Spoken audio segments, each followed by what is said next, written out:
what a game. First of all, really good opponent, Oregon State. Knew it would be that type of game. Knew the style of play they wanted to come in with, and obviously the weather was something that both teams had to overcome. Just proud of the way our guys continue to just play, and at the end, ended up being really nice. But that was a grind, and guys just finding a way to win. So coming through when it matters most. We've done that a few times now. The first half, you could have gone into the locker room with just giving up 3 points. That little offside kind of extended their drive. How does it take to refocus and kind of get those penalties out of the way? Yeah, really on defense, that was the kind of the key thing. I think 3 times, just the short little defensive offsides. So, those are disappointing because, we're talking about it, and even at halftime, just like that's the one thing that's kept their drive alive. So, got to do a better job, when we're in that moment. And, penalties were really the thing, maybe one here and there that stopped us offensively too. The one at the end of the beginning of the third quarter. Disappointed, we didn't get any points. That was a tough one to swallow right there. Was this a real gut check for your defense? It seemed like guys either didn't play or played partially, didn't come back, did come back. It seemed like you were missing a lot of guys.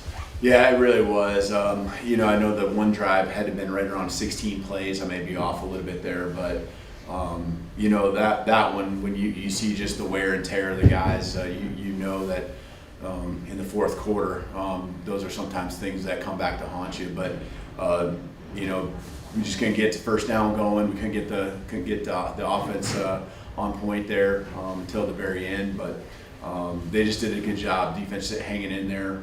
The entire half, really, and just playing the next down. And sooner or later, a guy rotating in and going to make a play, tackle for a loss. We know that if we got them behind the chains, that's an area that they did not want to be in. That's a position they're not comfortable with, having to drop back and pass. Their backs were tough to bring down, but our guys just kept fighting. And, we didn't give up the big one that goes for 6, I guess, when I think about their running backs, which they've done a lot against other teams. And so we just lined up, made them play another down by getting them on the ground. Did you game plan around the prospect of rain, and did the weather affect the way you guys called offensive plays? We definitely, you're always thinking of a couple, or not a couple, but you definitely have some things in the plan. And I think our plan usually has that naturally, just control passes, the run game. I think it was really a matter of seeing if we could handle the rain, and I thought there were times we did a really good job. The balls that were, maybe off the body, those were the toughest ones. I can think of some high balls that, were good throws. And Mike was having no problem really spinning it. It was just a matter of reeling it in. But, there's some times too where it paid off when you think about the touchdown to Rome in the left corner of the end zone in the first half. Just letting guys go make plays, big body receivers, and their tough matchups. And, that's a strength of ours versus maybe not that it's a weakness, but just a good matchup in general for us. So, we have that stuff built in. Even the last play, there's different options that we can do with that play. Really, the rain had subsided by that time, but those are the type of plays we had in the game plan. You guys had a third down to ice the game there where it's 3rd and 3, and you go back shoulder to Rome, which was a risk, but also, like you said, that's your bread and butter. So what went into, I guess, just the faith in both of those guys to know that this isn't a typical 3rd and 3 call per se, but that's going to win the game. Yeah, well, thank goodness they didn't have to put us in a 4th and 3, right? They made the play just like they've always done, came through. There's other options on that play, and very similar to, I guess, the Oregon game, where you have something to one side of the field, and Mike can always take that. It's a very high percentage play for us. Probably even could have got the first down there, but him just knowing, knowing your personnel, knowing your guy, and them just being so much in tune and on the same page. We see that really about 90% of the time, 95% of the time in practice. So to me, it's not a crapshoot whether you're going to make that play.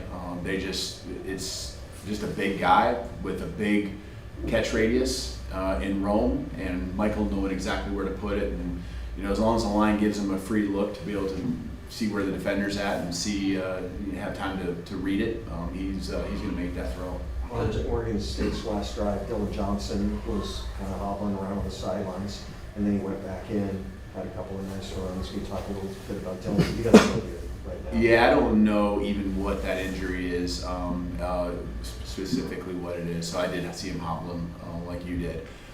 So yeah, Will had to come in there, and but one of those plays I think he would have been in no matter what, just with the personnel grouping we wanted. But yeah, hopefully we can get him, back to 100% here soon. You got a lost- big, Go ahead. you got a big rivalry game next week, obviously, but I mean, do you stop and acknowledge with the team that you've secured a spot in the Pac-12 championship game? Yeah, I just congratulated the guys just now, in the locker room. It's just, you're not backdooring into a championship game.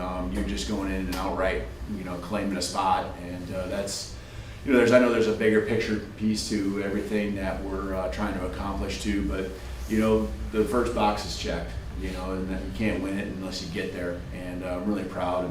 And that's one of our goals that we set forth, when we start the season January 3rd, is to win a Pac-12 championship. And so, you have to enjoy it. Otherwise, what's the journey about if you just can't for a moment enjoy what's happening and what you're a part of. So, the guys are excited. They're celebrating in there a little bit, but I can honestly say that it's not some crazy off the wall celebration. They know that there's more business to take care of, and I'm proud of the way we'll get ready to play and finish this regular season off. But I feel like people probably try to nitpick and find reasons why maybe you guys aren't as good as your record says, all these close games and whatnot, but you keep beating these ranked teams and it's 5 now. What do you think you're showing just how? I mean, that's the thing. I mean, we just played 3 back-to-back teams that were ranked at that time, 2 of them on the road, right? I just, and different styles. I mean, you got a team that's got a Heisman quarterback, you got that's high-flying offense, you got a team that is physical on both sides of the ball. Last week, really well coached. I mean, they're the Pac-12 champions 2-time.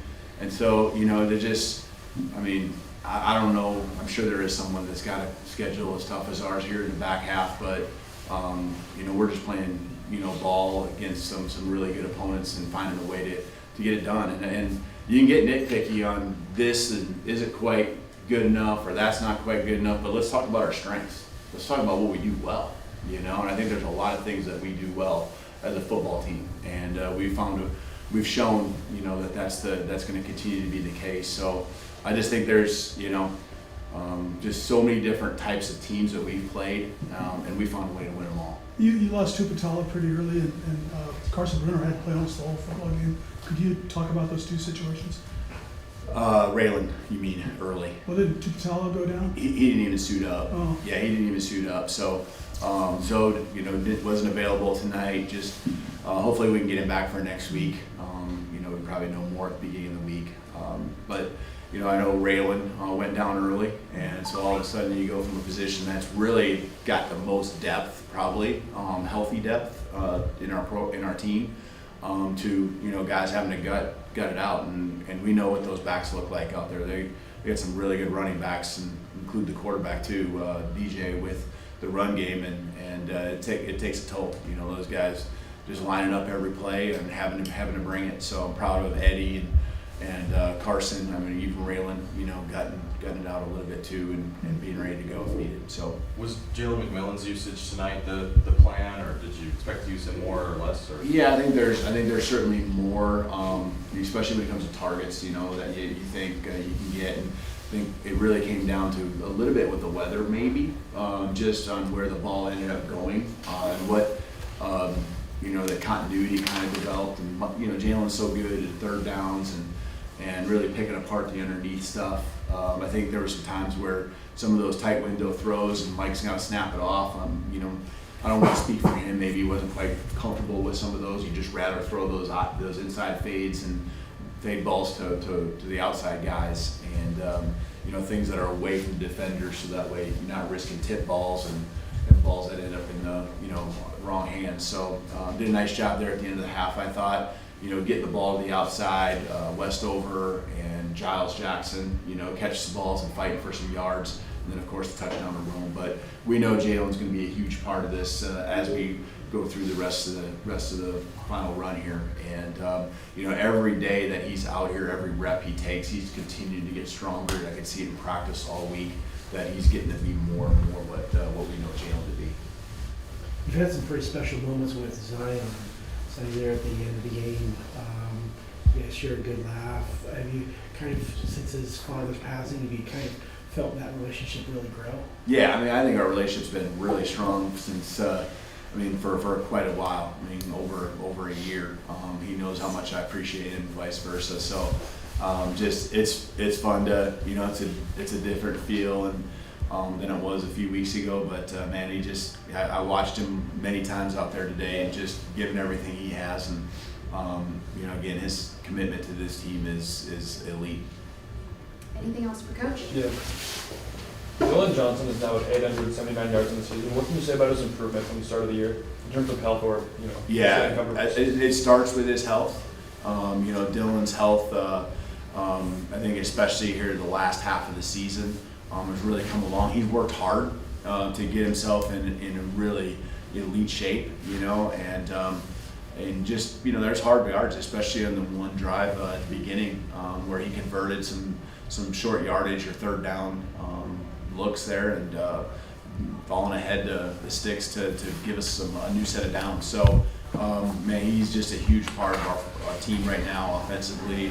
The success we're having, a lot of it depends on him, being able to be that physical runner, and then the O-line, understanding that they can just give him a crack and a seam, he'll find a way. They did a nice job on that one long run. I know he ended up turning it over, but we got it back soon, and then that field position changing was big for us there. All right. Good.